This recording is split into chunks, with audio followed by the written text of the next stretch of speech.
le temps que j'étais dans la mission, jamais que j'ai réalisé que c'était une secte. C'est une prison mentale. On n'est jamais libre de quoi que ce soit. Un des fondements d'un groupe sectaire, c'est le contrôle de la connaissance. C'est priver un enfant d'un rêve, priver un enfant de l'éducation qu'il devrait avoir. Tout ce qui était de l'extérieur était complètement Satan. J'ai jamais pensé être autre chose qu'une mère. On n'a pas d'études, nous, on est juste là pour procréer. Ils nous parlent qu'on va être maman à 5-6 ans. Tu fais un péché, ben c'est nous clair. Tout est tabou, donc les abus vont arriver à ce moment-là. C'est beaucoup les frères apprenaient leur sexualité sur nous autres. On se questionnait pas, c'était la vérité. Toute ma vie était un tissu de mensonges. J'aurais aimé ça, que j'aille pas à crier à l'aide puis qu'on me sorte de là. Quand on quitte une secte, c'est une chose difficile. Fait que du jour au lendemain, tu te retrouves plus de famille, plus d'amis. La scolarité des filles est jugée superflue. Notre futur, c'est se marier, avoir des enfants jusqu'à ce que ton corps le permet plus.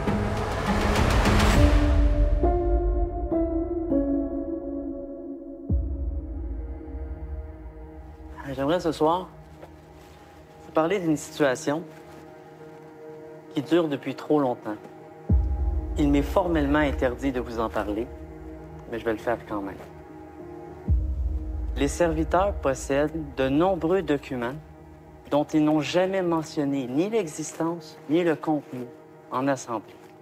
Depuis que je suis serviteur et au fur et à mesure que j'ai pris connaissance de ces documents, j'ai réalisé que si je n'étais pas devenu serviteur, je n'aurais jamais été mis dans la confidence. Parle-moi de ce discours-là.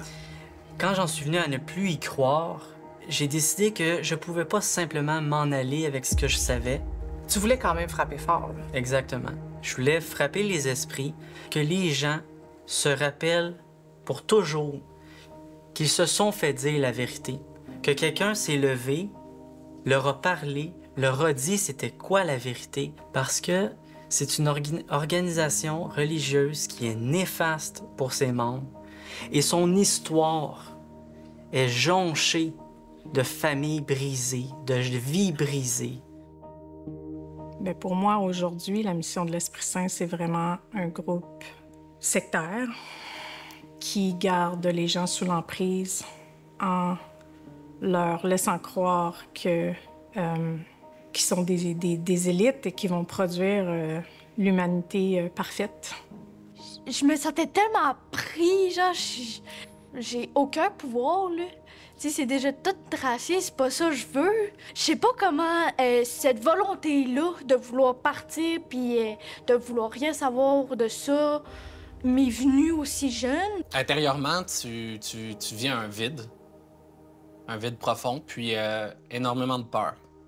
Qu'est-ce qui se passe après, c'est que j'ai levé les voiles. On peut pas parler à personne sur qu'est-ce qui se passe dans notre famille, fait qu'on sait pas que c'est pas normal ce qu'on vit, là. Pour nous autres, tu sais, tous les enfants vivent la même chose, on pense tous que c'est normal, là. Quand il t'arrive un malheur, on va te dire pourquoi ça t'est arrivé. C'est sûr que t'as fait quelque chose pour que ça t'arrive. Fait que pose-toi des questions. Fait que ça m'avait comme un peu ouvert les yeux à me dire on n'est pas des si bonnes personnes que ça, dans le fond. Le jour où j'ai quitté, ma principale motivation était de sortir mes enfants de là, de leur permettre de vivre une vie, une enfance et une adolescence bien meilleure que de celle que j'ai eue. Plus saine. Plus saine. Et finalement, de pouvoir faire de vrais choix dans leur vie. La Flèche Morin, je savais qu'il était serviteur à la mission d'Anjou. Les serviteurs dans la mission de l'Esprit Saint, peu importe la faction, peu importe le regroupement, ce sont des hauts placés, ce sont des hommes et ce sont eux, finalement, qui prennent la parole dans les assemblées, qui vont donner les orientations du mouvement. À un moment donné, je reçois un message Messenger. C'était un enregistrement audio d'un discours de La Flèche Morin où il annonce à l'Assemblée qu'il quitte la mission et il donne les raisons pour lesquelles il quitte. Et par la suite, on est entrés en communication ensemble et c'est la première fois qu'un ancien serviteur accepte de prendre la parole publiquement. La mission de l'Esprit Saint devrait être renommée. C'est la prison de l'Esprit Saint. C'est une prison mentale et physique dans laquelle on n'est jamais libre de quoi que ce soit. Pourquoi c'est important pour toi de parler, de te faire entendre justement sur ce mouvement-là? Parce que je considère que c'est important que ceux qui en sont sortis et qui savent la vérité témoignent de ce qu'ils ont vu, de ce qu'ils ont lu, entendu et compris, pour aider ceux qui cherchent, ceux qui sont pas sûrs, à avoir cette seconde source d'information pour s'aider eux-mêmes à sortir de l'endoctrinement dans lequel ils ont vécu. Je m'appelle est-ce que je dis Félix Morin ou La Flèche Morin? Je m'appelle Félix Morin, anciennement La Flèche Morin. Je suis un ancien membre de la Mission de l'Esprit Saint et j'étais un serviteur. La Mission de l'Esprit Saint est une secte qui a été fondée par Eugène Richer-dit de La Flèche, qui est un ancien policier de la ville de Montréal, qui a débuté dans les environs de l'année 1913 et qui, durant son existence, est divisé en plusieurs factions. C'est seulement à l'âge de 21 ans que j'ai appris l'existence de d'autres factions de la Mission de l'Esprit Saint. C'est pour vous montrer à quel point j'étais endoctriné. Jamais j'avais été contre-vérifié sur Internet, la Mission de l'Esprit Saint. As-tu été surpris? Oui, j'ai été extrêmement surpris d'apprendre que ça existait parce que dans mon esprit, à cette époque, je croyais que, justement, le fait qu'il y ait des scissions, des divisions, de la chicane, c'était le fait des autres religions. Une chose à savoir, l'histoire de la Mission de l'Esprit Saint depuis ses débuts jusqu'à aujourd'hui n'est pas enseignée. C'est quelque chose qui est mis caché sous le tapis parce qu'ils ont honte de cette histoire qui est faite de chicanes, de scissions, de problèmes, et ils préfèrent pas en parler et se concentrer sur l'enseignement de la doctrine. L'objectif de la mission de l'Esprit Saint, c'est simple, c'est d'amener Dieu sur terre, c'est-à-dire des enfants qui n'auront aucun péché. L'objectif premier, c'est vraiment de créer un enfant parfait, qui va être pur, puis qui va planer. On est censé être, de s'améliorer de jour en jour, surtout la femme, pour réussir à faire un enfant de Dieu éventuellement. C'est un travail qui se fait sur plusieurs générations. C'est-à-dire que si toi, tu te maries avec quelqu'un qui est en mission, vous allez avoir un enfant. Cet enfant-là doit avoir des enfants, puis au final, avoir enrayé tous les péchés de la chair. Il faut pas penser qu'il s'agit de supériorité génétique ou raciale ou autre. C'est vraiment pas ça l'objectif de la mission. C'est de faire des enfants meilleurs que leurs parents, de génération en génération, jusqu'à obtenir un enfant né parfait. La mission de l'Esprit Saint, c'est vraiment un mouvement qui a été créé au début du 19e siècle. Puis c'est vraiment basé sur l'eugénisme. Donc, l'eugénisme, selon la mission, donc selon Eugène Richer-dit La Flèche, le fondateur du groupe, c'est la façon de mieux mettre au monde. Donc, l'idée, c'est vraiment qu'on va devenir de mieux en mieux que la génération précédente. Puis un jour, un enfant parfait viendra au monde pour poursuivre la mission de l'Esprit Saint. Eugène Richer-dit La Flèche avait dit que la mère était comme un Kodak, c'est-à-dire que la femme prenait des photos qu'elle transmettait à son enfant dans l'utérus. Donc, tout ce que la mère va penser va être transmis directement à l'enfant et c'est elle qui a le pouvoir, si vous voulez, de par les enseignements qu'elle reçoit de son époux, de mettre au monde cet enfant qui a toutes les caractéristiques de l'Esprit Saint. Donc, c'est vraiment, ils vont nous dire une façon de bien enseigner aux jeunes la procréation, la mise au monde d'enfants meilleurs avec la connaissance transmise par Eugène Richer-dit La Flèche, puis ensuite par les autres serviteurs qui ont été élus, nommés par Eugène Richer-dit La Flèche, donc le leader du groupe.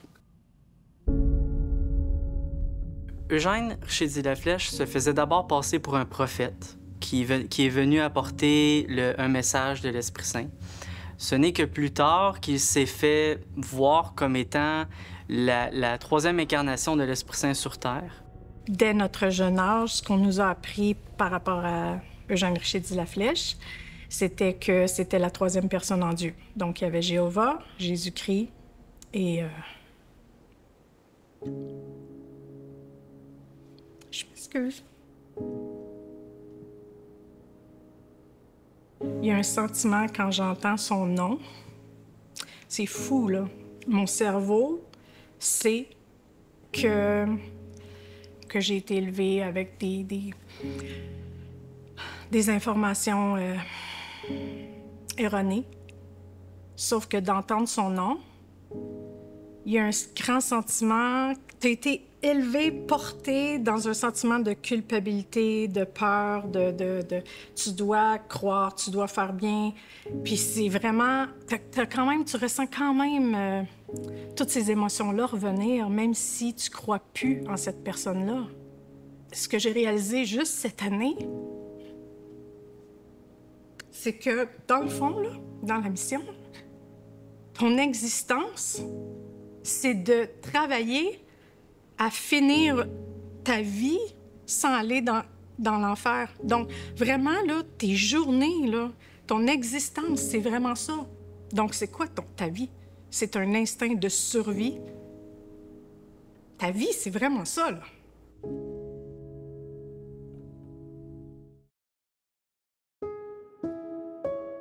Quand je suis née, je m'appelais Fléchère. Fléchère, que je m'appelais. Moi, mon prénom, c'est Richard. Mon nom, c'était Théogène Zavard. Je suis né Laflèche-Morin. Dans l'une de ses lettres, il demande à ses adhérents « Si vous m'aimez, donnez-moi des tout-petits portant mon nom. » Et donc, ça a été interprété plus tard, évidemment, qu'il fallait donner à nos enfants le nom d'Eugène. Eugène, Richer, Laflèche et tous ses dérivés. Dans le fond, il y a une liste, puis chaque bébé qui naît, genre, tu choisis un nom sur la liste. Mais tu sais, mettons, les 3 premiers gars puis les 3 premières filles, c'est obligatoirement que tu appelles, mettons, premier gars Eugène, Richer et Laflèche. Les filles, c'est Eugénie, Richard, Fléchère. Puis après ça, tu choisis n'importe quel nom dans la liste. Ils ont été très, très imaginatifs pour faire des nouveaux noms avec son nom. C'est sûr que quand on quitte la secte, c'est un nom qui est compliqué à porter. Il y a tout un ensemble de préjugés associés à ce nom, à tous ces noms-là dérivés de la mission de l'Esprit Saint. Et c'est par rapport à ça, moi, que je voulais me distancier. C'est plus simple de s'appeler Félix. Exactement, c'est plus simple de s'appeler Félix. J'ai déposé sur un site web la totalité des informations et des documents que les serviteurs nous ont cachés toute notre vie. Libre à vous de vous renseigner. Le choix, maintenant, vous appartient.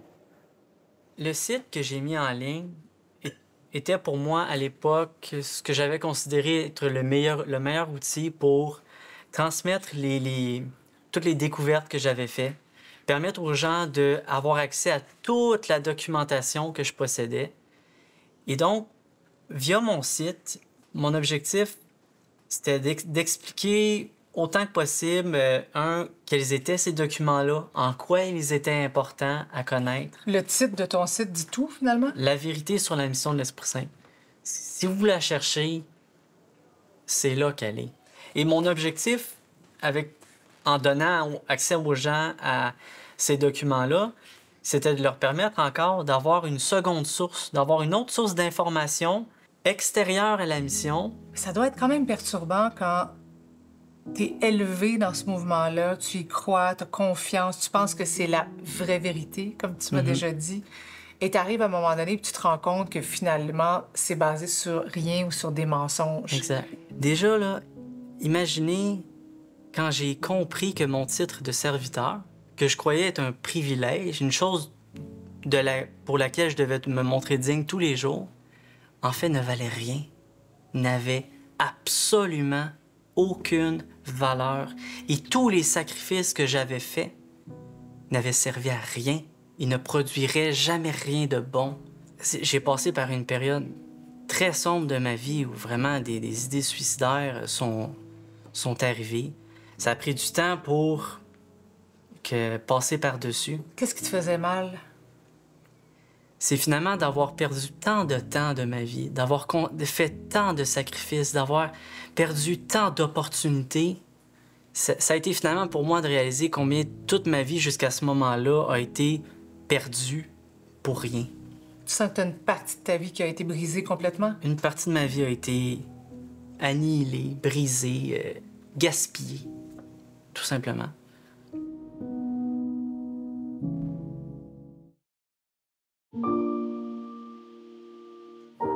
Bonjour, j'espère que tu vas bien. Justement, je parlais de toi à ma nouvelle copine qu'on concernant les reportages que tu avais effectués en 2020, puis je disais, crime que je regrette de ne pas avoir affiché mon visage, puis de ne pas avoir tenu haut et fort mes propos. Aujourd'hui, je considère que j'ai la force de dire tout ce qui ne va pas dans ce secteur-là. Pourquoi aujourd'hui, tu es prêt à me parler alors qu'il y a quelques années, quand je m'intéressais au mouvement puis qu'on s'est rencontrés à ce moment-là, qu'est-ce qui a changé puis pourquoi aujourd'hui tu acceptes de parler? J'avais trop de colère à ce moment-là. Puis aujourd'hui, ma haine, elle a évolué. J'en veux plus à ces gens-là aujourd'hui. Théo, la première fois que je lui ai parlé, c'était en 2018. C'était un jeune homme qui venait tout juste de sortir du mouvement.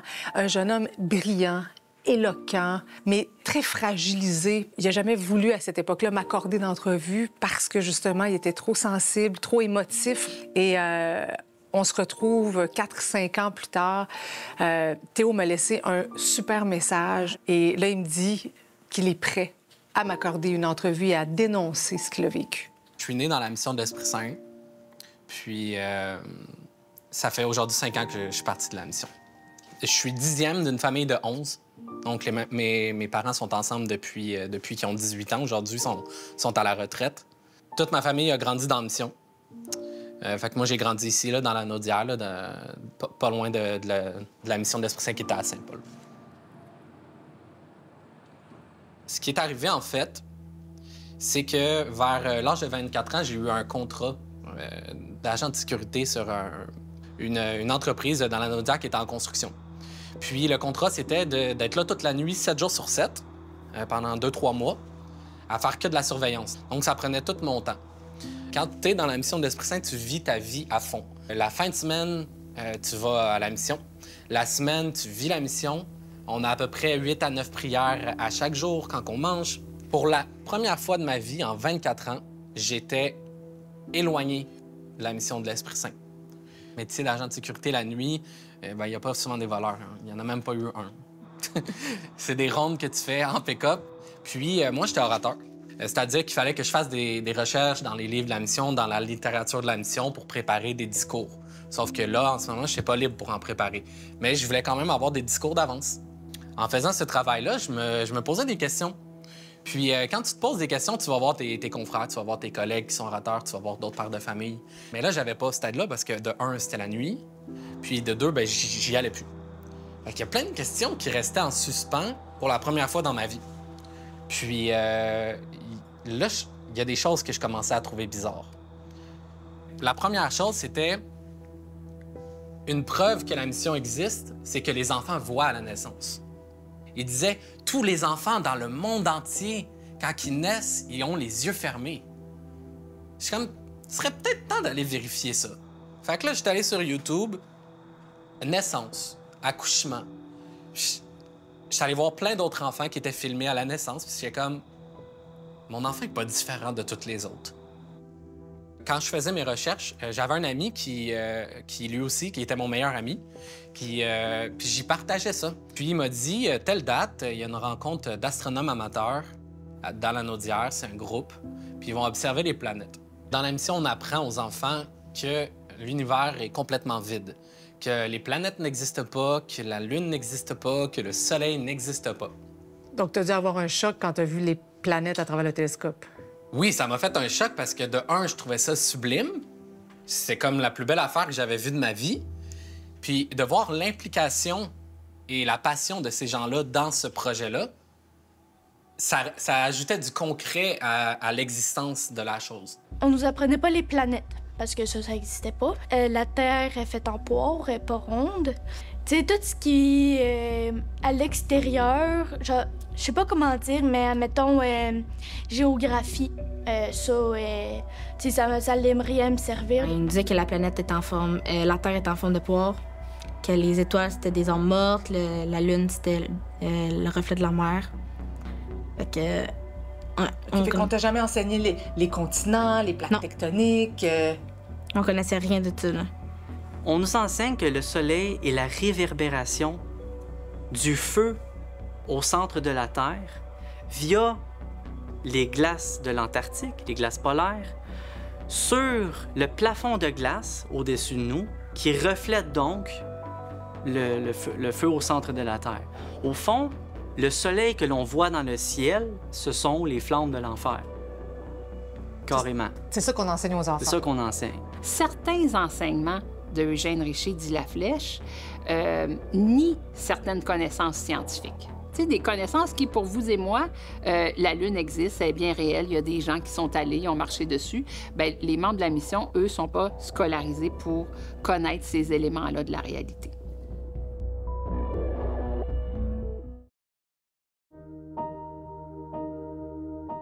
Ah, my God, c'est moi. Je sais pas quel âge j'avais. Qu'est-ce que ça te fait de t'avoir? C'est dur. Je me sentais tellement incomprise puis seule.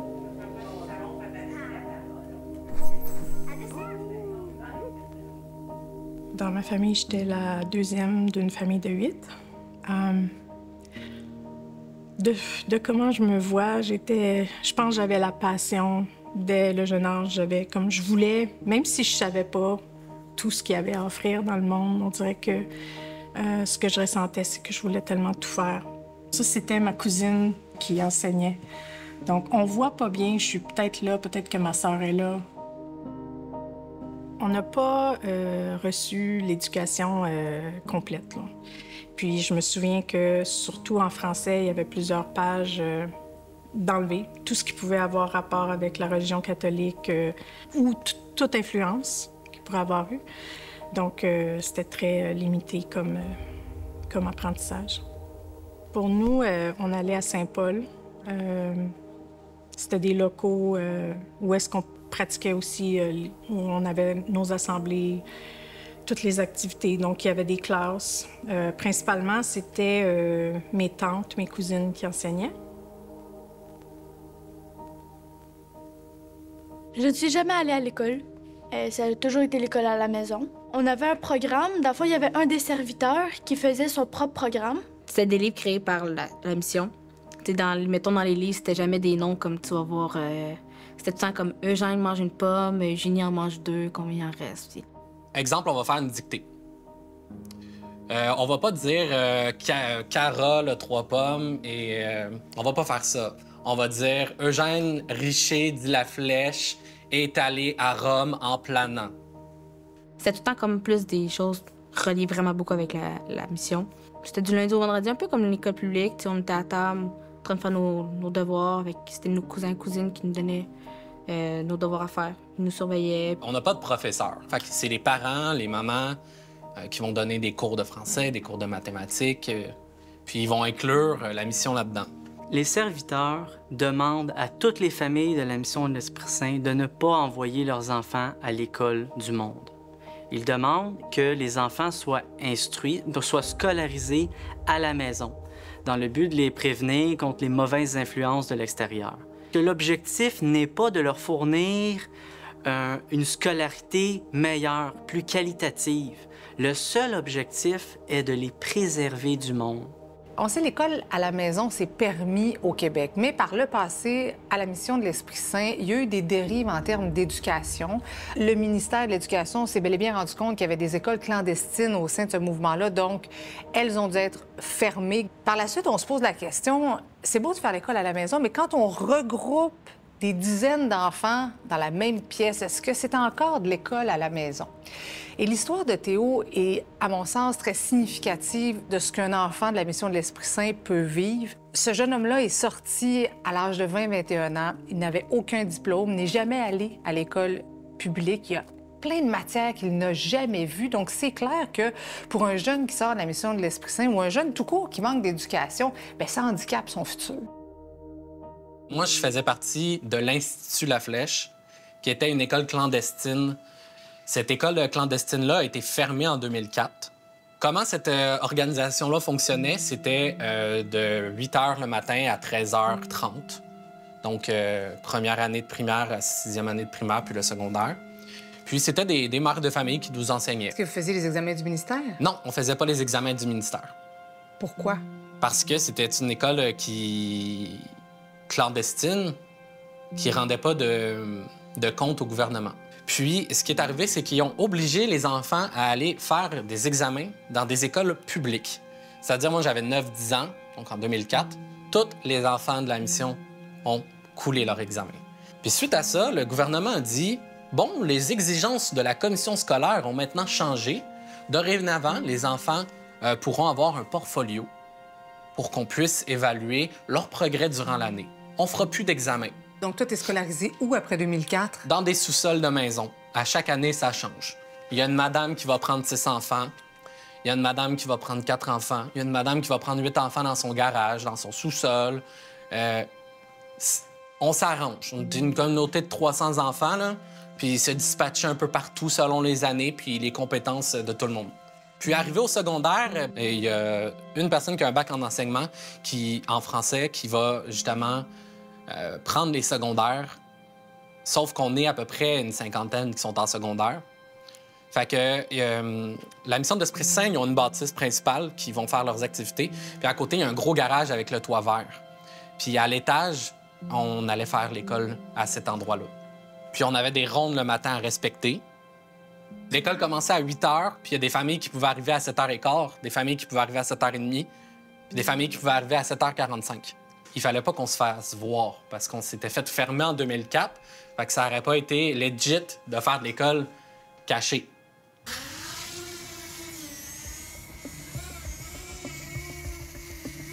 Regarde, tu vois, c'est la bâtisse verte. Là, ouais. OK. Là, on voit ici la bâtisse où Théo dit qu'il est allé à l'école, mais il n'y a aucune voiture. En arrière, est-ce qu'il y a des voitures? Donc, ça nous démontre qu'il n'y a plus d'enfants qui sont, en tout cas, pour l'instant, scolarisés à cet endroit-là, mais ça ne veut pas dire qu'il n'y a pas un autre rassemblement ailleurs. Comme Théo nous disait, il y a beaucoup de familles qui font l'école à la maison, qui se regroupent dans des résidences privées, mais là, visiblement, j'ai pas l'impression qu'il y a des enfants qui sont scolarisés là. Ça, c'est notre questionnaire qu'on avait dans la mission, dans le fond. Qu'on commençait, si je me trompe pas, c'est en première année. Quand tu commençais à savoir lire, on a 800, si je me trompe pas. C'était... Ouais, 800 questions. La 749 était particulièrement très longue. La 749, c'était une page au complet. Comment ça fonctionnait, c'est qu'il y avait, au début de l'assemblée, les gens, ils se levaient à tour de rôle. Et là, quand c'était à ton tour, le serviteur te disait « OK, c'est quoi ton numéro? » Numéro 496. Le serviteur posait la question, puis toi, tu répondais. Puis, tu sais, c'était stressant, puis gênant. Puis si il te reprenait trop, parce que là, tu savais plus ou moins par cœur, là, il disait « OK, tu recommenceras la semaine prochaine. » Fait que là, tu étais gêné, puis tu retournais à ta place, puis tu n'étais pas fière de toi parce que tu ne savais pas très bien ta question. Là. Parce que, tu sais, il faut qu'il sache c'est quoi la mission. Fait que c'est important qu'ils apprennent les questions puis qu'ils sachent les répondre. C'est vraiment des questions sur tout ce que la mission comprend, mais j'ai jamais réalisé à quel point, à ce moment-là, puis même quand je suis partie, à quel point que c'était... Il y a des questions horribles, il y a des questions vraiment épeurantes. Si je regarde ici la 556, la question « Marie resta vierge tout le temps qu'elle porta le Fils Dieu dans ses entrailles ?» Réponse « Exactement. Le mot « vierge » ne sert pas à désigner une pucelle, proprement dite, mais une femme pure, une femme chaste, enceinte d'un être au tempérament viril, un homme-dieu, et non pas un embryon taré, vicieux, démoniaque, ténébreux et obtus d'une bête à face humaine, comme le sont d'ailleurs tous les enfants nés des cultes patentés par l'esprit diabolique des fauteurs de religion. C'est fou qu'on demande à des enfants, en 2024 encore aujourd'hui, d'apprendre ces réponses-là par cœur. 564, la question, c'est « Je conviens parfaitement que Dieu est la toute-puissance par excellence, mais s'il peut se passer de l'homme et de sa semence pour la conception de ses enfants, il pourrait, me semble, tout aussi bien se passer de la femme qui est infiniment plus impure avec ses menstrues nauséabondes et ses couches ensanglantées. » Quand même, on enseigne ça aux enfants. Le groupe parle beaucoup d'éducation, puis l'importance de la connaissance. L'éducation, c'est la transmission des textes, des règles, des écrits d'Eugène Richer dit de la Flèche et des autres serviteurs aux enfants.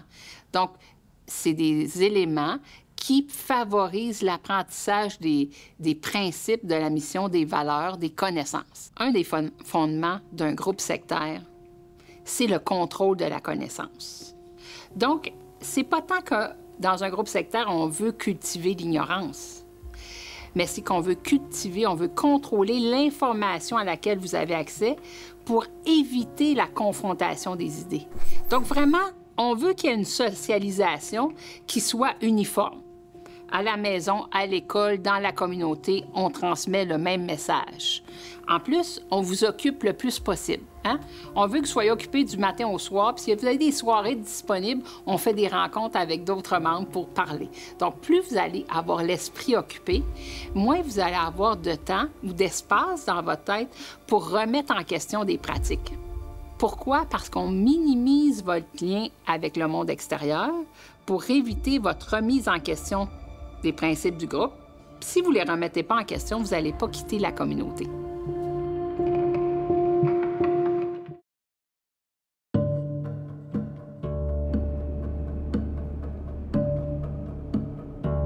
Là, on s'en va à la mission de l'Esprit Saint de Lavaltrie. Ils ont un édifice, un immeuble à eux, à cet endroit-là, depuis des années. Je sais qu'ils font leur rassemblement hebdomadaire, il y a des réunions, il y a des célébrations qui se passent là. Et alors là, je veux vérifier si les enfants sont scolarisés dans cet immeuble-là.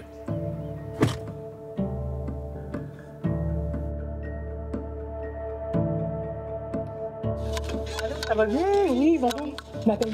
Bonjour. Est-ce que la directrice de l'école est... Oui, dans la bibliothèque. C'est l'école ici? Oui, c'est oui. OK. C'est ici. OK. Bonjour. Ça va bien? Oui, bonjour. Je m'appelle Marie-Catherine Legeron, je suis journaliste. Enchantée. Je veux savoir, je voudrais un peu prendre connaissance de l'école ici. C'est quoi? Pour quelle raison?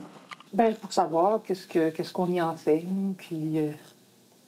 OK. C'est une école privée, puis on fait... Est-ce que vous avez un permis du ministère? Oui, on a un permis du ministère. C'est l'Académie La Vallée du Roi. OK. Oui, on fait ce que le ministère demande, puis c'est académique seulement. Mais ici, est-ce que vous enseignez que les planètes n'existent pas? Ben non, c'est écrit ça dans le livre du ministère. On prend tous les manuels du ministère. OK. Fait que vos enfants, à l'école, apprennent... Apprennent l'académique. OK. Apprennent la science. Oui, mais vous savez très bien qu'il y a eu des écoles clandestines avec la mission de l'Esprit Saint. Je sais, mais on n'est pas associés, c'est ça que je vous dis. Vous nous avez associés avec ce groupe-là qui n'est pas vrai. Vous êtes avec la mission de l'Esprit Saint? Oui, mais on n'est pas la même branche. Est-ce que vous avez quand même tous le même début, le même... Oui, je le sais, mais après ça, quand une personne a part avec ses propres... Tu sais, c'est ça que c'est, hein? Quand c'est pas à ton goût, là, ben, tu refais ta mission à ton goût. Tant que Eugène était vivant, la mission était un bloc autour de lui, de sa personne et de ses lieutenants. Ce qu'il va faire, c'est qu'il va nommer ce qu'on appelle des serviteurs. C'est des gens qui vont être là pour le représenter. Puis, dans ce lot-là, il va y avoir Gustave Robitaille, qui va être comme le boss des serviteurs. C'est lui qui va superviser tous les serviteurs. Donc, les serviteurs vont ouvrir des postes à Montréal-Nord. Ils vont ouvrir des postes même en Californie à ce moment-là. Puis, qu'est-ce qui va arriver? Le maître va décéder, que c'est M. Robitaille, donc Gustave, qui était le boss des serviteurs, qui va prendre la relève de la mission. C'est-à-dire qu'il va diriger les postes avec ses confrères serviteurs. Gustave Robitaille a énormément écrit. Il se faisait passer pour, comment dire, un pape dans sa faction. Il disait que ERL, Eugène, non, lui avait donné le titre de prince héritier du royaume divin. Par ce titre-là, il était infaillible lorsqu'il interprétait les volontés de Dieu, lorsqu'il interprétait la Bible ou les écrits de Eugène Richer dit la Flèche.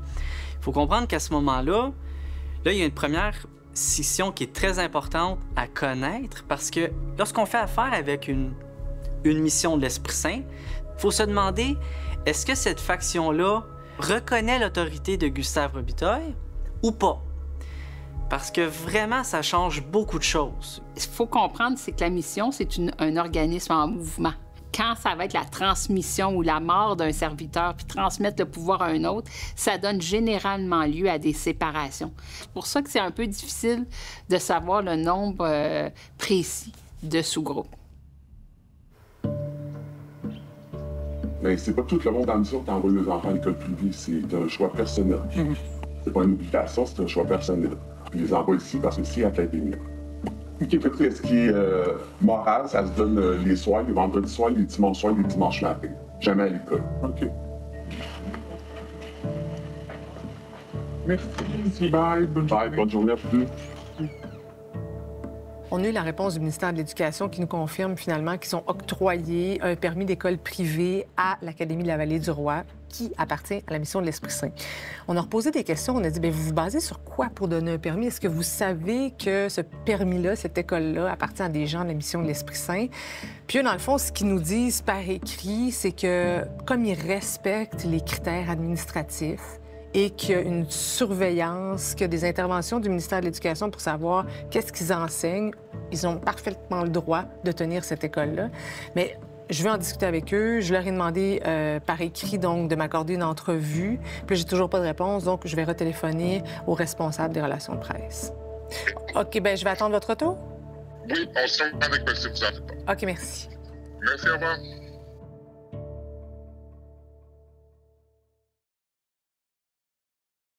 Ces enfants-là qui passent leur journée entière à l'Académie de la Vallée-du-Roi, donc qui appartient à la mission de l'Esprit Saint, sont pratiquement 7 jours sur 7 cloîtrés dans ce lieu de rassemblement, qui est un lieu de rassemblement religieux, bien qu'on nous explique qu'il n'y a pas d'enseignement religieux dans les heures de classe, mais quand même, ces enfants-là sont cloîtrés, puis on leur répète que le monde extérieur, c'est Satan. Donc, eux vivent continuellement dans la peur des gens qui ne sont pas dans la mission de l'Esprit Saint. Dans la mission de l'Esprit Saint, on appelait les gens extérieurs, on les appelait les gens du monde.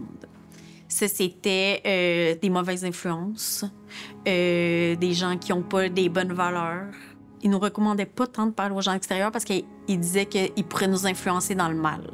Quand on nous parlait du monde de l'extérieur, ils nous disaient que le monde était méchant, que c'était pas du bon monde, il n'y avait pas des bonnes valeurs, puis on allait aller en enfer si on se tenait avec eux autres. Puis, ouais, on n'avait pas le droit de parler à la personne qui était dans l'extérieur. Là. Tout ce qui était de l'extérieur était complètement Satan. On devait se protéger de recevoir les influences de l'extérieur. En fait, à chaque assemblée, à chaque semaine, on nous expliquait ce que c'était le monde extérieur. Dans le fond, les assemblées, principalement, étaient plus de parler contre pour nous garder dans la peur et l'ignorance et l'emprise, que nous enseigner ce qu'ils prêchaient pour. C'est sûr que je voulais essayer tout ce que je savais qui existait. La danse, le patin artistique, j'aspirais à ça. J'aurais vraiment voulu, mais c'était pas possible. Parce que c'était de Satan. Ça faisait partie des gens du monde, des influences. Les séquelles que ça peut avoir sur quelqu'un qui a grandi là-dedans, c'est pas nécessairement l'enseignement, c'est la vie à l'intérieur. C'est le fait aussi qu'un enfant, il se développe par le jeu et la socialisation. C'est comme ça qu'il apprend des codes sociaux, des habiletés sociales. Si on lui donne des activités limitées ou dans un cadre limité, évidemment, il est très peu confronté ou très peu outillé plutôt à se confronter à la diversité de la vie quotidienne. Ce qui peut être néfaste pour un enfant déjà, c'est que dans l'enseignement, c'est censé développer l'esprit critique. Si vous le recevez d'une seule et même personne ou d'une seule et même biais, ben, l'esprit critique est plus limité. C'est le manque de diversité aussi qui fait que ça peut être dommageable.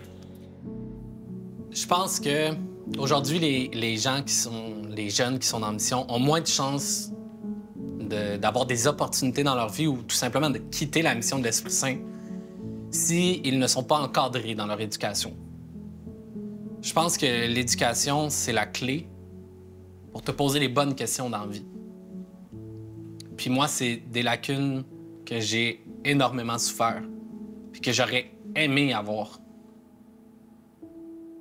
Les garçons dans la mission sont élevés pour être de futurs pères de famille.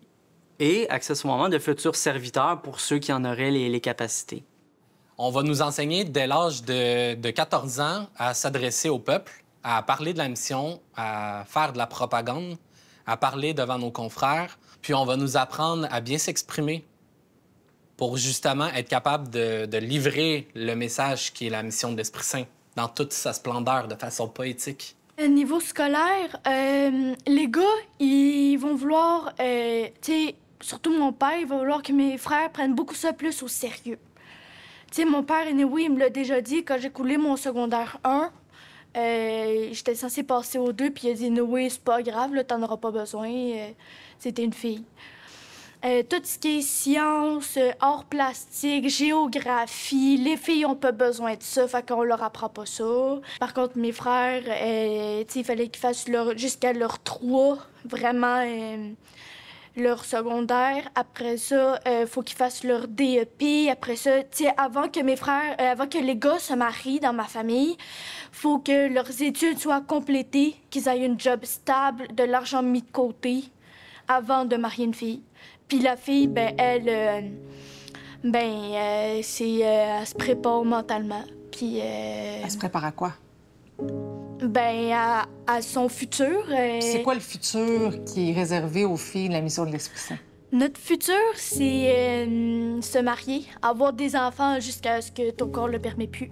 La scolarité des filles, au-delà du primaire, c'est-à-dire au-delà de l'apprentissage de la lecture et des mathématiques, est jugée superflue, puisqu'elles n'en auront pas besoin pour être mères au foyer. Moi, en secondaire 1, j'ai arrêté l'école. Puis après ça, j'ai commencé à m'occuper des enfants. Puis c'était plus les hommes, eux autres, vu que c'était eux autres les hommes de la maison, qu'eux autres pouvaient aller à l'école publique, mettons, faire un DEP.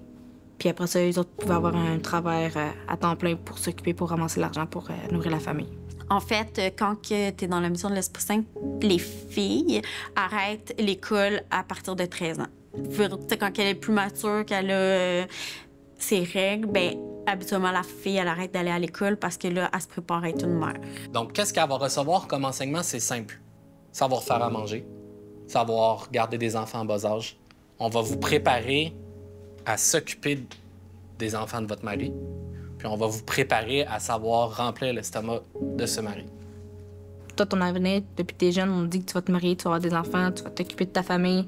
Tu penses pas à ton avenir, tu penses pas à avoir des passions, tu penses pas à vouloir avoir un travail comme tout le monde. Ils nous parlent qu'on va être maman à 5-6 ans. Ils nous disent qu'on doit, tous les soirs, en faisant la prière, les filles, les jeunes filles, demander à Dieu de nous envoyer notre mari. Parce qu'à 14 ans, t'es prête. T'es prête, puis t'as jamais appris à avoir un jugement, t'as jamais appris à avoir de la critique, t'as jamais appris à prendre des décisions pour toi-même. C'est tout en groupe. J'ai jamais pensé être autre chose qu'une mère. Fait qu'à 25 ans, quand tu sors, t'as 6 enfants, t'as jamais travaillé, t'as pas été à l'école, t'es qui? Tu sais pas t'es qui.